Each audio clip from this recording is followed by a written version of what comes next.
Hey everybody, this is Reba Conley with Conley's Creations by Reba on my YouTube channel. I welcome you to the channel. If you haven't been here before, welcome. And if you have been here before, thank you for coming back and checking us out. I would just like to say this is going to be short and sweet. I was actually supposed to do a video. I was going to try to do it Thursday night, but I got busy. And then Friday, I started not feeling well. And I tell you what, people, I feel for whoever has constant migraines because I don't have them constantly. I have them every now and then. I mean, not even monthly or anything like that. I have maybe once a year. I have a migraine. And I started having a really bad headache Friday. And by Friday, after my asthma was acting up, and I'm thinking, oh, it's just my asthma giving me a headache.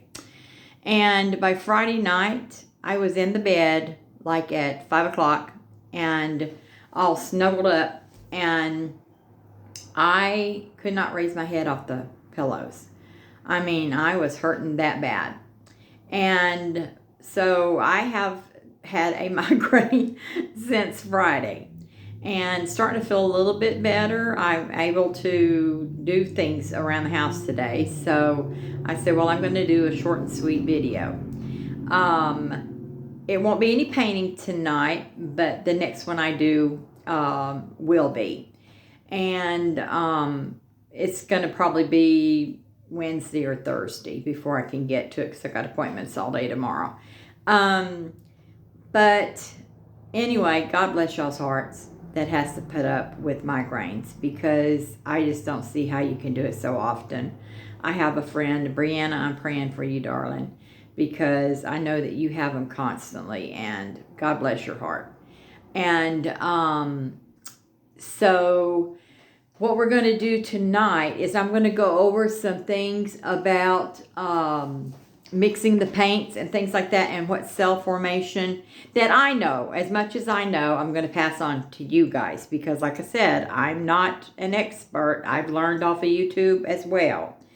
I mix back in the day when I first started doing this. I would use glue and water as my pouring medium. A pouring medium is what you mix your paints with to give it some, to spread it out, to make it easier to work with.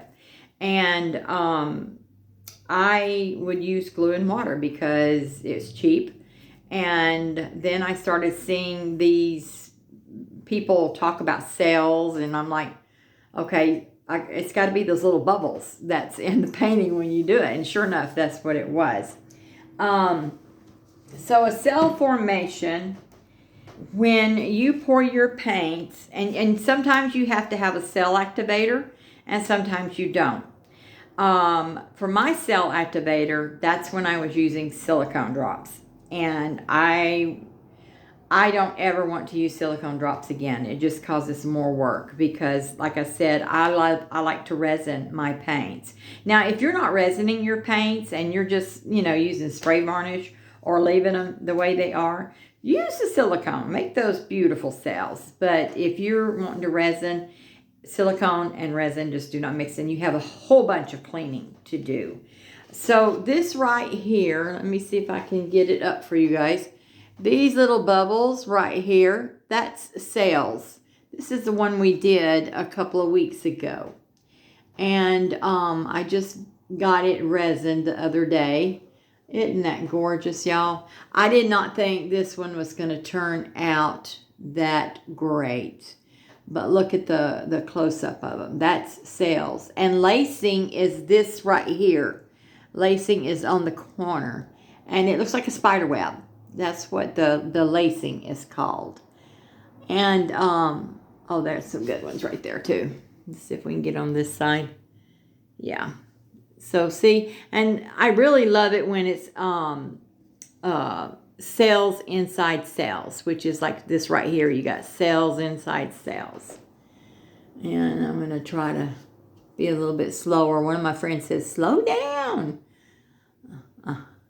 I'm like, oh, I know I went too fast the other night. I don't know what the heck I was doing. Okay, so that's the cell formation. And like, here's another one. Okay, right here. Now I haven't resined this one, so it's going to be a little bit more, it's not as shiny. But it's on my resin list, so it will be getting resined this week. Isn't that gorgeous? And I just love this painting. I can't wait to get it resin and see how those colors pop. And then this one has quite a bit of lacing. It's got cell formation as well, but it's really got a lot of lacing in it. And that black is just, yeah, we're gonna have to do something about my lighting back here. Let me see if we can cut this off. It might be better. We're gonna see, huh? Okay. All right, y'all. Nope, that didn't even help it, did it? But let me try this. Okay, where's my little thingamadoochie? If not, then I think you've got the picture right now. Okay, yeah, that's a little bit better. So, no, that light still just shows there because it's black background. Well, maybe. Well, anyway, lacing is, like I said, it's like a spider web. And let me turn my light back on. And I love it when I get a good lacing on my paintings. It's just really, really pretty. I mix my paints, and like I said, I use just regular paints. I use a lot of Anita's. Now, like this one is metallics. There's all kinds of paints you can use. When I use matte paints, I add a little bit of this gloss gel by Master's Touch to my paints to give them a little bit of gloss, because when I first started, I could only afford like the mattes that Walmart carries and Dollar General and Dollar Tree carry. They don't really carry the glossy paints. So a friend of mine had the gloss gel here in Seward, and she blessed me with it because she didn't use it anymore. And so I use that. Now I buy a lot of metallics. I love metallic paints.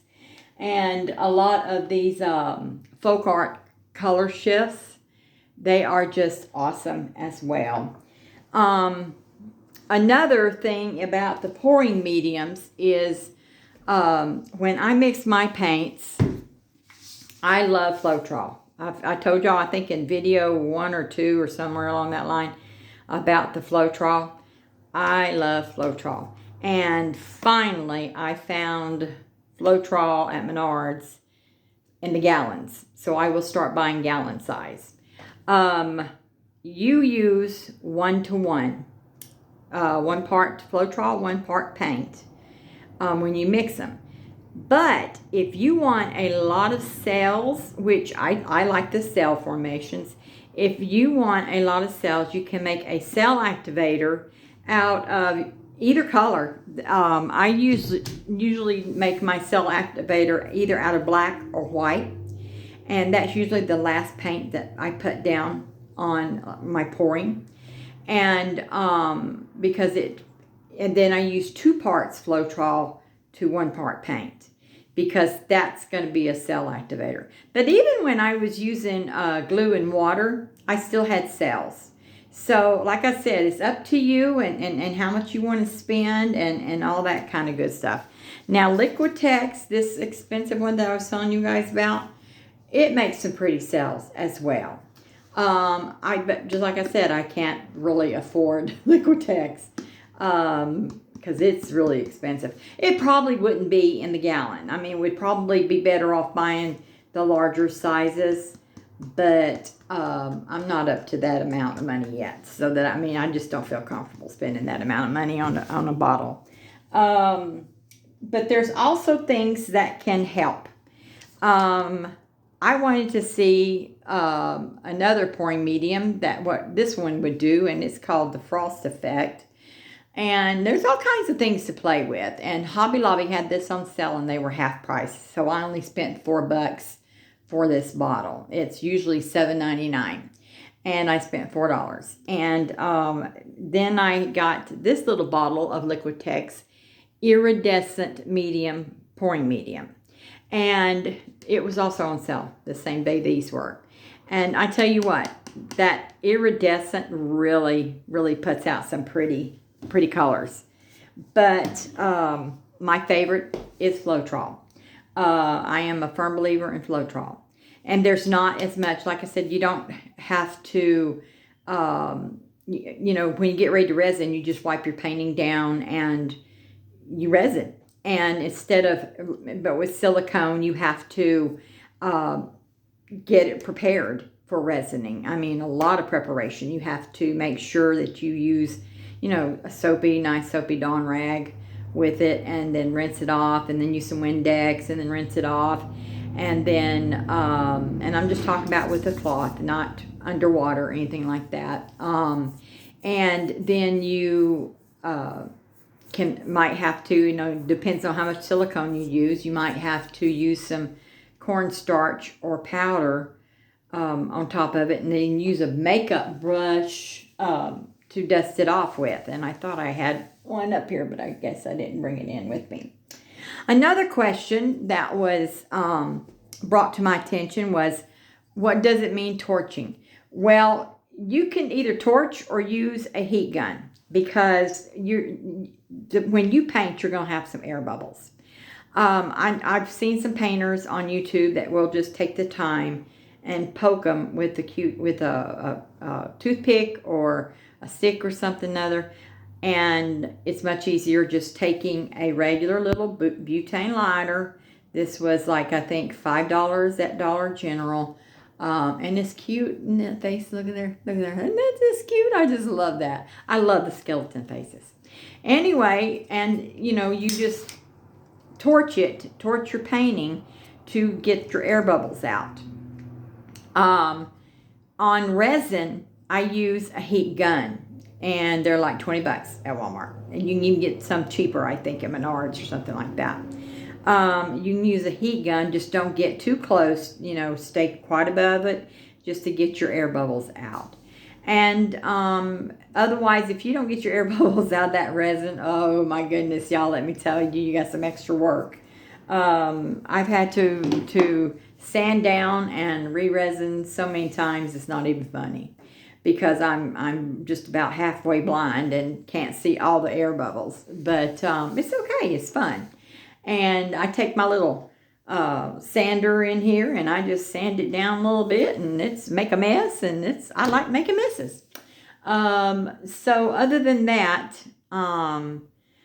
if y'all have any questions ever, please feel free to comment and ask me those questions.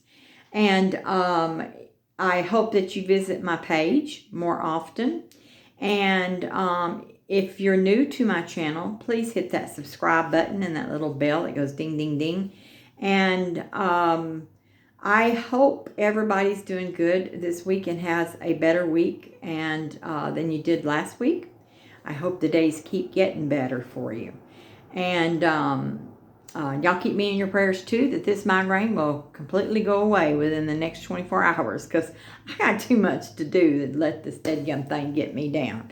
But like I said, I feel so sorry for you people that has to deal with that. That's just, and I know a lady that has them weekly, and it's just, oh, my heart just breaks for her. So if y'all have any questions, please leave comments for me. Like I said, good questions, bad questions, I don't care. And I will try to get to them for you. And if you would like, just, you know, join me each and every time, hit that little bell and like and share and subscribe.